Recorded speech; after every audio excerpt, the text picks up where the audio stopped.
Deep voices rise up, in sacred halls we sing. Hallelujah echoes round, ancient walls they ring. Monks in robes of grey, hands in prayer they stay. Hallelujah fills the air in this solemn day. Lift your voice to the sky.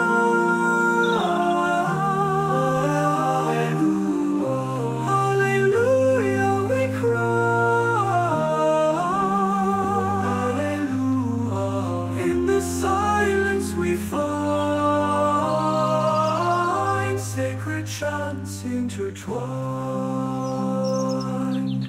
Candles light our way in the night and day. Hallelujah. Bonjour, nous sommes le 25, et oui, 25 mars, mercredi, le milieu de la semaine, et demain jeudi, le jour du marché. Oh, ça va vite, les semaines passent vite. Ça défile, qu'est-ce que je voulais que je vous dise? Ça défile, ça va très très vite. Et donc, c'est comme ça, hein, c'est le temps qui s'accélère, je ne sais pas, mais en tous les cas, c'est le sentiment que ça donne. Quand on vieillit, le temps passe vite. Bah oui, je le constate, Autant les journées étaient longues quand je travaillais, parfois j'en voyais pas le bout. Mais là, je veux dire que dans la journée, j'ai pas le temps de... Il y a tellement de choses à faire. Je suis tellement occupé que... Parce qu'entre une vidéo, j'ai le jardin à m'occuper, j'ai ensuite... En ce moment, j'ai beaucoup de nettoyage, de mise en place pour le printemps et l'été. Donc là, ça y est, ça commence. Il faut ramasser les feuilles, il faut commencer à couper l'herbe, organiser, laver les sièges de jardin, tout ça, tout ressortir. Enfin, c'est tout un truc à mettre en place pour avoir un lieu accueillant autant que faire se peut. Plus la maison à quand même entretenir, plus faire des courses, plus préparer à manger, plus bouquiner, plus un peu méditer. Et puis voilà, ce soir, vous voyez, je couche, je sors, mais il est tard là, il commence à être dans les 19h je crois. Je n'ai même pas fait attention à l'heure qu'il était parce que je vous dis, j'ai pas arrêté de la journée. Et c'est comme ça que les journées passent, quoi, très très vite. Quand on est seul, en plus, il y a énormément de travail parce qu'il faut s'occuper de tout, quoi, de tout, du linge, de tout. C'est un véritable travail d'être seul et d'avoir une maison. Alors en plus, les vidéos, les recherches, les séquences qui me paraissent importantes, voilà, ça fait des journées, tout le temps, je suis occupé, tout le temps. Je sais pas beaucoup de... Je suis toujours occupé parce que effectivement, je passe d'un... Puis j'essaie de varier, j'évite d'être toujours dans les vidéos. Je m'oblige à lire tous les jours 1 heure à peu près, 1h30. C'est important aussi parce que j'ai beaucoup de bouquins en retard et ça nourrit aussi ma réflexion, ça nourrit mon âme, je dirais aussi, de lire, c'est important. Et puis après, vous voyez, il y en a, après c'est la réflexion qu'on pose sur la vie, sur ce qui nous paraît important dans l'instant de la vie qu'on partage tous, quoi, dans cette actualité, dans ce mouvement dans lequel on est, où s'entrecroisent des événements qui sont peut-être importants ou pas. En tous les cas, on essaie de voir, on essaie à travers notre petite lunette de voir ce qui pourrait retenir notre attention. Et puis vous voyez, ça se termine là, par un beau coucher de soleil ce soir. On va en profiter.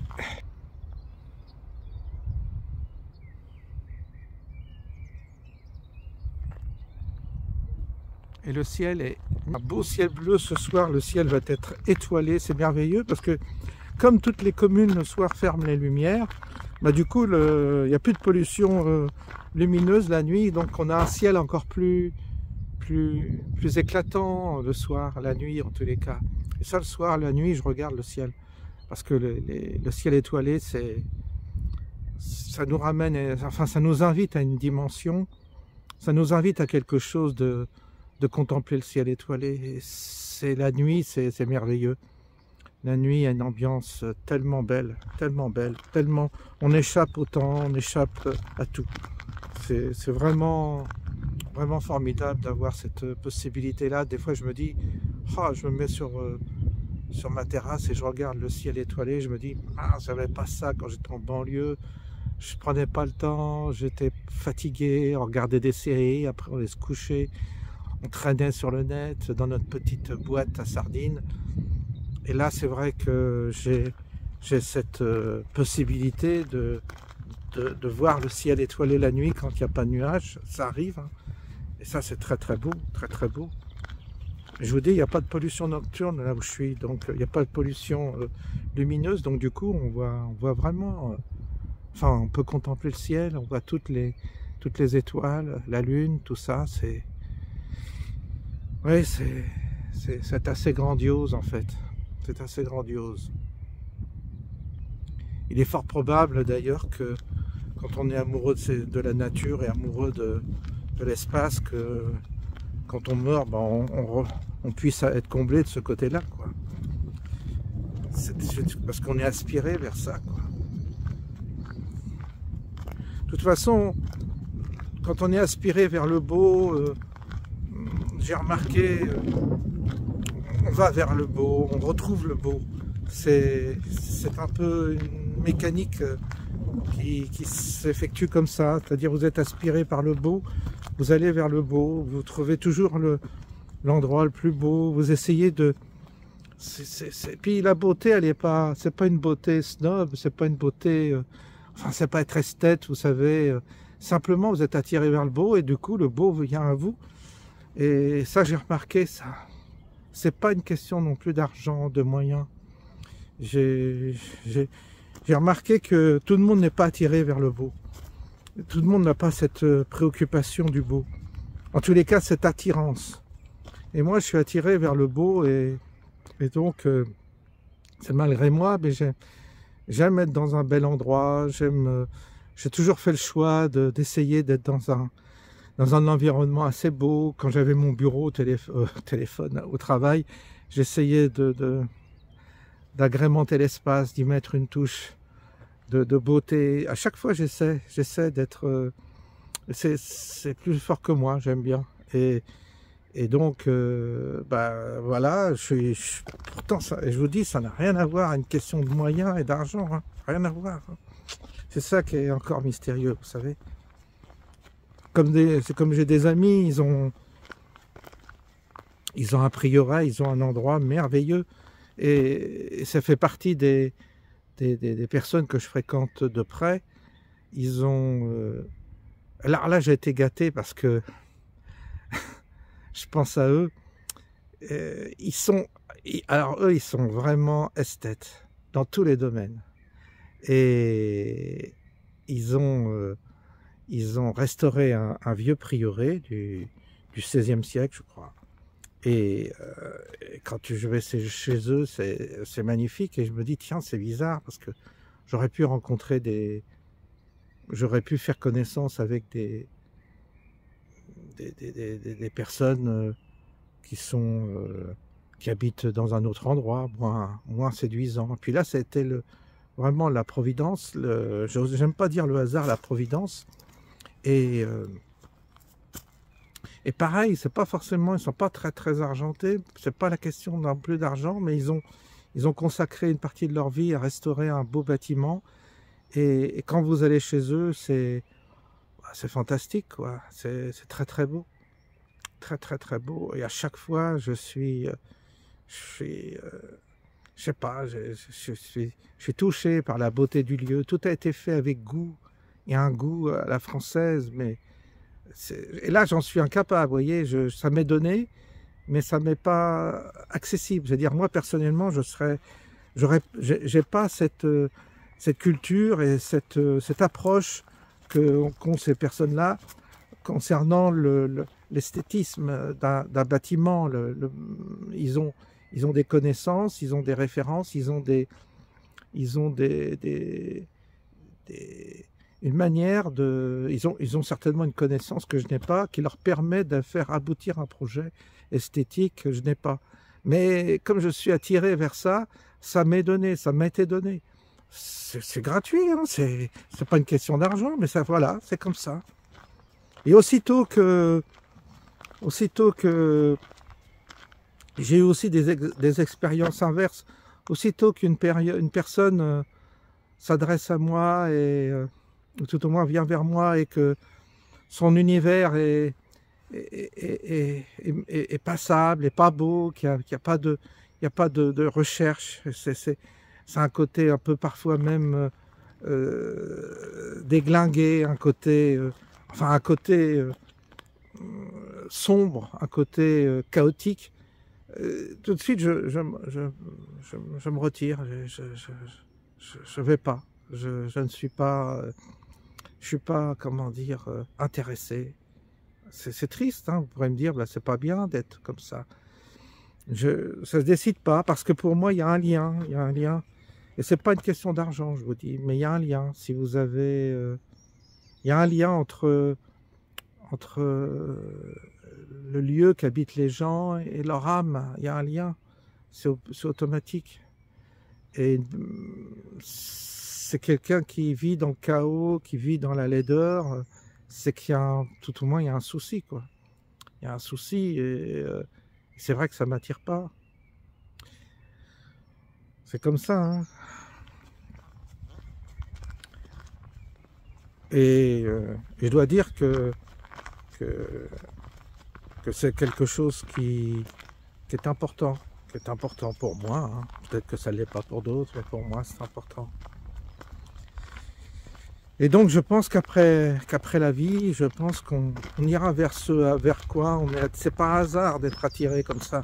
Ce qu'on appelle le beau, c'est simplement une manifestation matérielle qui est une projection d'une forme de fréquence, quoi. C'est une fréquence, c'est quelque chose qui évidemment n'est pas forcément que matériel, c'est la fréquence que ça dégage. C'est comme les couleurs, c'est comme un tableau, c'est comme une peinture, c'est comme tout. Ça dégage une fréquence qui vous fait du bien, qui vous rassure, qui vous tient chaud, vous voyez, qui est chaleureux. Il y a quelque chose de chaleureux dans la beauté. J'aime pas la beauté froide, mais même dans le moderne, des fois, il y a de la beauté, il y a une forme d'esthétisme. C'est encore différent. Moi, j'étais attiré à une époque par l'art japonais, par un peu l'ambiance japonaise. Et je trouvais qu'il y avait une beauté dans une forme de dénuement, parfois, de pureté ou du détail. Mais il y a quelque chose de raffiné aussi qui me touche, en fait. Bref. Enfin, vous voyez, ce que je veux dire, c'est que le beau, c'est important dans la vie, le beau. Et ce qui me désole, et c'est là qu'on voit la perversité et la maladie des gauchistes et écolos et tout ça, c'est que ces gens-là n'aiment pas le beau. Et en général, quand vous allez chez eux, c'est laid. Ils sont laids eux-mêmes, ils sont pas beaux. Et ils ont quelque chose de décalé. Ils ont une mauvaise fréquence, ils ont une mauvaise... je dirais ils dégagent quelque chose de comment dire, de trouble, de malsain. Ça, je le vois tout de suite. Attention, je dis pas que c'est des raisonnements comme ça à l'emporte-pièce, mais quand même. Alors le principe, c'est que certainement que après cette vie, parce que durant cette vie, c'est par hasard qu'on fasse face à des choses différentes les uns des autres. Vous savez, on voit bien que ce soit des personnes en lien avec le monde invisible ou avec le monde visible, et ça détermine un peu la nature de l'âme de la personne. Et il n'y a pas de morale derrière, c'est ni bien ni mal, c'est comme ça. Et C'est pour ça qu'on parle de famille d'âme. Et donc on voit bien que chacun, dans sa vie, va traverser des expériences qui certainement sont en lien avec le monde après qui les accueille ou qui les attend. Il y a quelque chose, je crois, de cet ordre-là. C'est comme ça. Vous avez des artistes qui sont inspirés par le chaos, qui sont inspirés par une forme de décor sombre, de décor obscur, de décor presque satanique. Il y a un côté, ça ne veut pas dire qu'ils sont eux-mêmes sataniques, mais ils sont comme attirés. Ils sont familiers avec des images, ils font une production parfois sombre. Puis t'en as d'autres qui font de la production, c'est toujours doré, c'est toujours de belles lumières, il y a quelque chose d'autre, ils sont toujours dans un environnement, un univers très, très flatteur. Je ne sais pas qu'est-ce qu'on peut en tirer comme conséquence, parce que quand on fréquente l'un et l'autre, c'est pas forcément ni des bonnes ni des mauvaises personnes, ça n'a rien à voir, mais ils sont sur une fréquence différente. Ils côtoient des mondes différents. Et le monde est tellement vaste et différent. Il y a une telle multiplicité d'options, je dirais, dans ce monde et dans l'autre monde, que peut-être que chacun est familier avec un de ces mondes. Je ne sais pas. Ce sera encore à approfondir, ça. Ah, il y a du monde là. On va voir qui c'est qui est là. Sinon, ben... Ah oui, ce soir, je vais pas développer un thème en particulier. Hein. C'est juste pour histoire de parler et de s'occuper comme ça. Ah,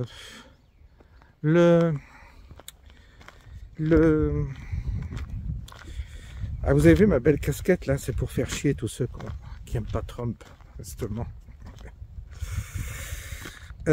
Oui, ça m'arrive d'avoir des demandes, là j'en ai une aujourd'hui, mais ça m'arrive d'avoir des demandes d'abonnés, de personnes qui me connaissent par l'intermédiaire de ma chaîne, qui aimeraient me rencontrer personnellement.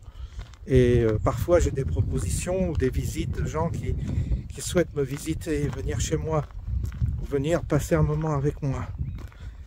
Alors, au début, comme ça, j'ai ouvert un peu quelquefois, j'ai ouvert ma porte un peu comme ça à 2-3 personnes qui avaient sollicité. Il y a vraiment un joli pouce, un joli là, un joli.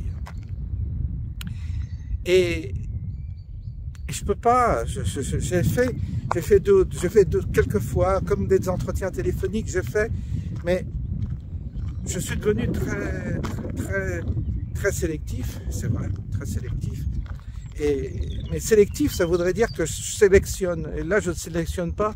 C'est plus que sélectif, c'est que là, je n'ouvre plus cette possibilité-là. En tous les cas, je n'y réponds plus. J'y réponds négativement. Ça peut être vexant si je dis non à une personne, mais il ne faut pas y voir une mauvaise intention de ma part. Mais j'ai pas le temps j'ai pas le temps, et puis j'ai pas non plus peut-être là pour l'instant en tous les cas la disponibilité pour passer une après-midi avec une personne, vous voyez, comme ça. J'ai compris que je l'ai fait 2-3 fois, 4 fois ici, et j'ai compris que ça n'aboutissait pas, que c'était pas intéressant. La personne est en général, j'ai vu, hein, ils sont contents de me voir parce que évidemment on est dans un rapport virtuel, et puis quand ils me parlent et quand ils sont face à moi, en général ils s'expriment énormément sur leur vie et ils se perdent en anecdotes qui les concernent eux. Et à chaque fois j'ai vu que c'était une forme j'étais à l'écoute. Ce qui pourrait être un travail, hein, je dis pas, mais pour l'instant j'en fais pas un travail, mais c'est-à-dire être à l'écoute écouter la personne simplement qui va me faire part de son expérience de vie. Et donc c'est une écoute en fait que recherchent les gens. Parce que à chaque fois que j'ai pu rencontrer des personnes qui souhaitaient me voir, ils ne m'écoutaient pas. Et parce qu'ils m'écoutent tellement sur la vidéo que je comprends qu'ils en aient marre de m'écouter. Alors ils veulent parler, c'est normal, c'est légitime, ils veulent parler de leur vie, ils veulent parler de leurs expériences. Et ça a été en partie mon travail quand j'étais à l'inspection du travail, au renseignement, c'est-à-dire les gens, j'avais 10 personnes par jour qui me racontaient leurs problèmes, leur vie, tout ça. Je sais faire. C'est un travail, c'est pas une rencontre amicale, une rencontre équilibrée, c'est un travail qui mérite salaire, je dirais. Et je ne veux pas en faire un travail. Je pourrais recevoir pour 1 heure une personne et lui dire, ben voilà, allez-y, parlez-moi de votre vie et voir ce que ça résonne en moi, ce que j'en pense. Et évidemment que c'est un travail d'écouter quelqu'un, c'est ce que font les psychanalystes, voilà, ils suivent, ils écoutent, ils se font payer. Donc moi je ne veux pas rentrer dans un processus, dans un business comme ça ne m'intéresse pas, parce que j'ai pas envie de monnayer ce genre de relation, je trouve que c'est pas ça. Et l'amitié, ça ne se décide pas. L'amitié, la convivialité, le feeling, c'est pas quelque chose qui s'improvise, vous voyez, qui se force non plus. C'est pas parce qu'on est d'accord sur beaucoup de sujets qu'on est forcément adapté à une relation amicale. C'est pas forcément le cas non plus. Ça, je l'ai constaté. Donc, recevoir, j'ai vu que en général, la personne me parle beaucoup d'elle, de ses expériences, je la fais parler, et puis en général, ça n'aboutit pas. C'est-à-dire qu'elle repart chez elle et elle continue sa vie. Mais elle était contente de voir François Cottard, elle était contente de voir le petit bonhomme là, avec sa caméra qui débagoule là, sur les réseaux. Puis c'est tout, ça lui a fait plaisir. Puis c'est tout. Puis après, il ne se passe plus rien. Donc non, c'est après avoir expérimenté ces rencontres comme ça que j'ai fait, comme ça au début, par un peu naïveté, même par curiosité, voir ce que ça allait donner. Je me suis dit non, ça c'est pas le bon truc de faire ça. Et puis comme je veux pas monétiser, je dirais, ce type de rapport, du coup, pour l'instant, je ferme ma porte à cette possibilité d'une rencontre personnelle. C'est pas possible. Donc, je préfère le dire là. C'est pas la peine de me demander. Ce n'est pas possible. C'est comme mon téléphone, c'est comme un entretien. Je ne donne pas mon téléphone. Je ne fais plus de conversations téléphoniques qui sont parfois interminables au téléphone. Les gens ne se rendent pas compte, mais j'ai fait l'erreur au début d'accepter, et puis les personnes m'appelaient à 10 h du soir, enfin des trucs ingérables. Je bloque après, c'est pas possible. Donc et puis des monologues, pas des dialogues. Donc là aussi, je ne donne pas mon numéro de téléphone, je ne produis pas et je ne suis pas dans l'écoute ni dans des entretiens même téléphoniques. Je ne fais pas ça. Il y a des gens qui en font leur métier, il y a des gens qui font payer ça parce qu'ils estiment que c'est un travail, et je crois que c'est un travail, oui, d'écouter, d'être à l'écoute d'une personne pendant un certain temps, oui, ça peut être un travail, mais moi je n'ai pas les qualités ni les compétences pour établir un tarif qui justifierait justement une relation de ce type-là, une relation téléphonique que je ferais payer comme un coach, comme tout ça. Il y a des gens, ils sont 20 ans, ils sont coachs, tout ça. Je trouve qu'il y a de l'arnaque dans tout ça, et moi je veux pas jouer avec ça. C'est pas du tout. De toute façon, je ne saurais pas faire. Je ne saurais même pas demander comment demander de l'argent. Ça me mettrait mal à l'aise. Peut-être parce que peut-être que j'ai pas assez confiance en moi pour ça, j'en sais rien, mais dans un cadre institutionnel, vous avez un rôle, une plaque. Là, vous pouvez recevoir des patients, discuter, apporter quelque chose. Il y a un cadre formel qui fait que... Mais moi, je n'ai pas un cadre formel pour recevoir, pour discuter. Je n'ai pas une plaque comme ça qui coach en quoi, je sais, vous voyez. Puis ça ne m'intéresse pas pour l'instant. En tous les cas, peut-être qu'un jour, ça changera. Mais pour l'instant, si un jour, j'estime avoir une réelle compétence pour pouvoir vraiment aider ou conseiller correctement une personne et donc du coup là me faire rémunérer, je ne ferme pas la porte à cette possibilité-là. Mais pour l'instant, c'est pas mon truc. Vous voyez, je vois pas. Je l'aurais fait pour le harcèlement moral, c'était un sujet qui me plaisait.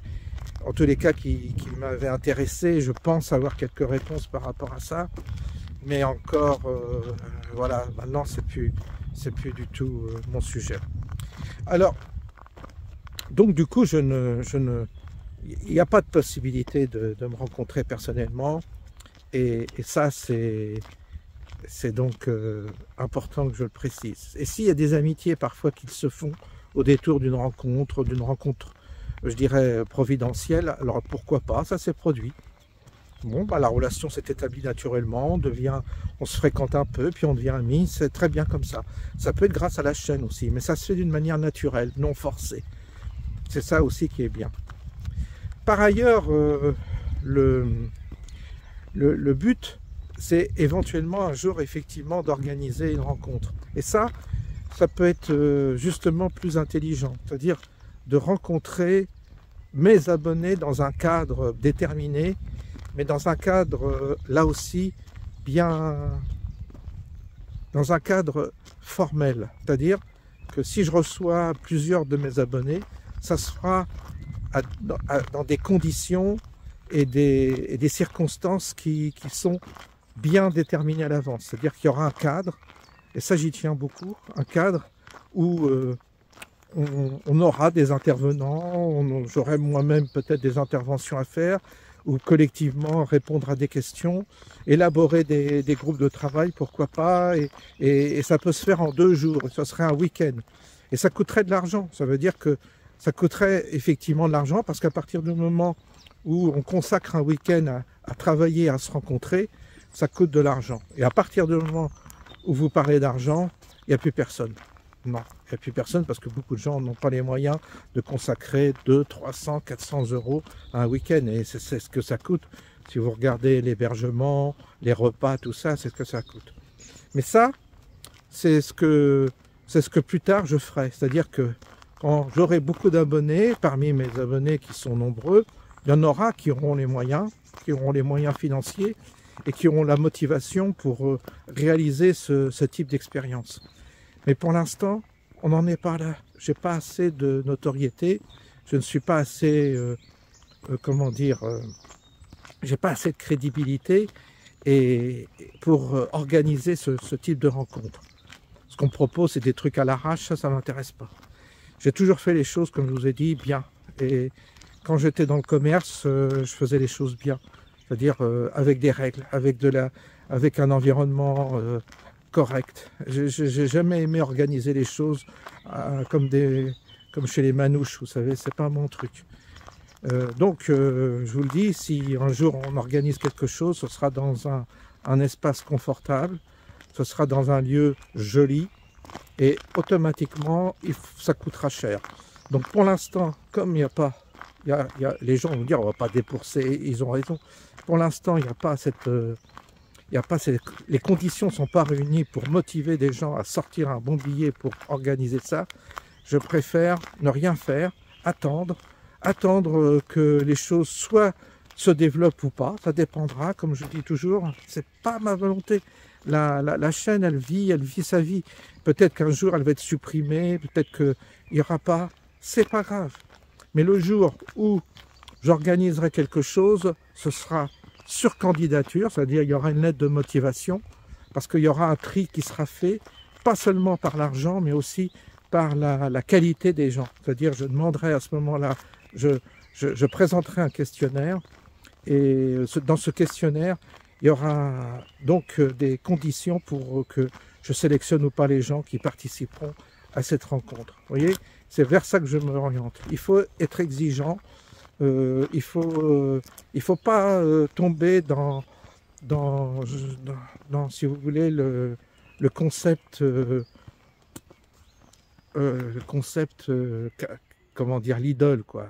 Hein, c'est normal que si on organise quelque chose, ce soit des intervenants de qualité, ce soit des groupes de travail de qualité et que ce soit productif. Et pour que ce soit productif, c'est minimum 2-3 jours, minimum. Et là, on ressort de cet endroit, on ressort de cette rencontre fortifié et enrichi. C'est la seule chose qui m'intéresse. L'histoire de se voir pour se voir, ça ne m'intéresse pas. Et c'est pareil, si c'était individuel, ce qui m'intéresse individuellement, c'est de poser un cadre, de déterminer un lieu. Il est hors de question que je reçoive dans ma maison et dans mon environnement personnel. Ça, c'est hors de question. C'est mon environnement, c'est mon intimité. Donc ça doit se faire dans un environnement autre, extérieur, dans un cadre approprié. Et là aussi, il faut déterminer comment ça se passe et combien de temps, etc.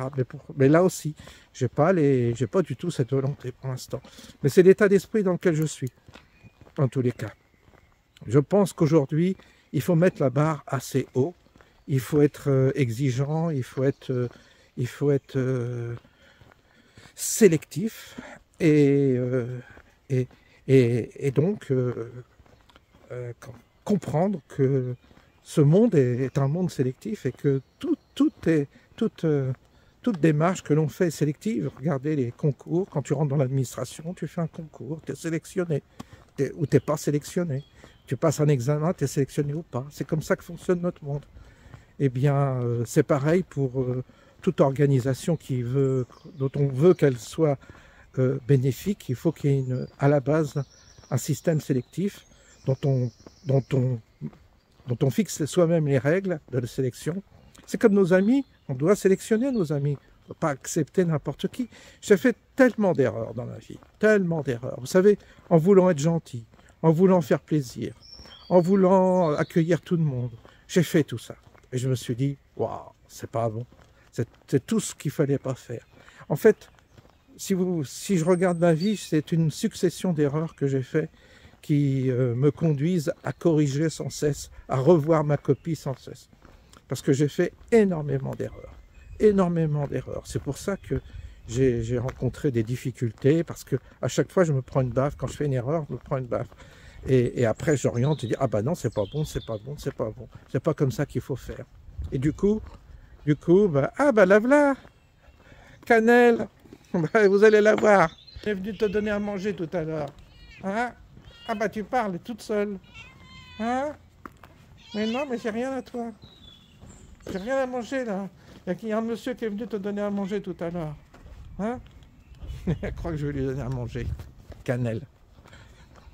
Maintenant, il y a quelqu'un qui vient la nourrir tous les jours. Donc, moi j'ai fini, hein, ça va, la corvée.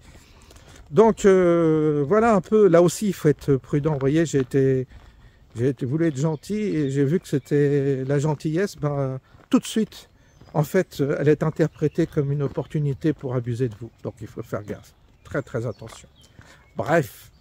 Donc, du coup, aujourd'hui, plus que jamais, vous voyez, je m'inspire des expériences que j'ai faites pour corriger le tir, des erreurs que j'ai faites pour corriger le tir et établir des principes qui sont apparemment contre-intuitifs, parce que contre une certaine forme de morale, je dirais, parce que vous me direz, c'est pas bien d'exclure, de sélectionner, vous pourrez me dire tout ça, c'est pas bien de demander de l'argent et tout ça. Ça, je sais ça. Je connais les arguments qui partent d'un... Vous savez, on dit toujours que l'enfer est pavé de bonnes intentions, c'est pareil. Et je me suis aperçu qu'en réalité, non, c'est pas comme ça que ça marche. C'est pas comme ça que ça doit marcher. C'est une erreur. Alors attention, il ne faut pas non plus tomber dans l'imbécilité, dans le côté extravagant où on se prend pour un un gourou et on fait n'importe quoi, on tire l'argent des gens et on manipule l'argent. Vous voyez, il y a un équilibre à trouver. Mais il ne faut pas tomber non plus dans le côté démago. J'accepte tout le monde, on fait tous partie d'une grande fraternité, tout ça, à l'IP et tout ça. Non, mais on ne tombe pas non plus dans le côté gourou qui exploite, qui se la pète et qui... et c'est pas ça, c'est entre les deux. Je ne sais pas si je me fais bien comprendre. En tous les cas, un petit peu, voilà un petit peu comment moi, ça commence à se préciser, cette possibilité. Mais franchement, pour l'instant, c'est pas mûr. C'est pas du tout mûr. J'ai pas les... Vous voyez, je prends tout mon temps. Si c'est dans 1 an, dans 2 ans, dans 3 ans, on verra bien. Mais un jour, oui, en fonction de la catégorie de cette chaîne, si elle progresse ou pas, si quelque chose si on arrive à avoir plus de monde, parce que c'est vrai, il faut beaucoup d'abonnés pour que certains acceptent de jouer ce jeu-là, pour trouver des personnalités qui sont aptes à rentrer dans ce que je dirais ce jeu particulier qui consiste à se rencontrer pour qu'il en sorte quelque chose. Ça ne sert à rien de se rencontrer pour se rencontrer. Ça ne sert à rien, c'est se rencontrer pour quelque chose. J'ai fait déjà une expérience dans ce sens-là, à titre individuel avec quelques personnes. J'ai essayé de les amener chez moi, de les faire rencontrer. C'est des gens que j'avais sélectionnés. Donc ils étaient sélectionnés. Et donc j'ai fait l'expérience de les faire venir chez moi et de passer une journée ensemble. Là encore, ça m'a servi de leçon. J'ai compris que c'était pas la bonne chose à faire. Vous voyez ? Donc on fait des bêtises, mais c'est pas grave, on a le droit de se tromper, hein. C'est fait pour ça la vie, c'est comme un brouillon la vie, vous savez, quand on était petit on faisait des brouillons pour faire la rédaction. Tu fais ta rédaction au brouillon et puis ensuite tu la rédiges correctement. La vie c'est un brouillon, c'est pour après nous permettre de faire quelque chose de, non pas de parfait, mais d'améliorer un peu. C'est un peu ça. Donc on s'exerce. On fait un brouillon, c'est pas très grave, on gomme, on change les mots, puis après on reformule d'une manière plus intelligente, plus synthétique, et du coup ça devient la version finale de quelque chose qui a été travaillé avant au brouillon. C'est un peu comme ça que je fais. Alors aussi, je voulais dire, dans vos commentaires, il y a un monsieur qui m'a dit, ça serait bien que les gens notent d'où ils viennent, d'où ils sont. Parce qu'il y en a qui veulent rentrer en communique. Ça, vous faites comme vous voulez. Si vous voulez mettre la région, la ville d'où vous êtes, vous pouvez le préciser. Parce qu'il y en a des abonnés, ils aimeraient rentrer en relation les uns avec les autres. Je ne sais pas si c'est bien, mais vous pouvez le faire. C'est une idée en tout cas. Et puis par ailleurs, quand vous faites des commentaires, j'en ai vu, c'est des romans. Il y en a qui mettent, mais il n'y a pas beaucoup. Hein. Synthétiser, parce qu'un commentaire, c'est pas non plus un roman, ça doit être synthétisé pour qu'il soit lu et compris par tout le monde. Donc, soyez synthétique dans vos trucs. Parce que sinon, quand c'est trop long, ça va pas. Je vous souhaite une bonne journée et je vous dis à bientôt.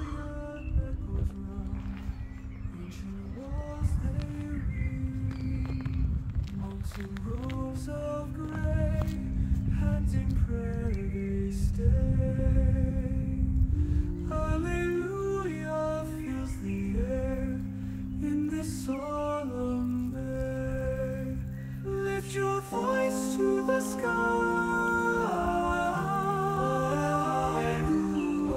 Hallelujah, we cry. Hallelujah. In the silence we find sacred chants intertwined.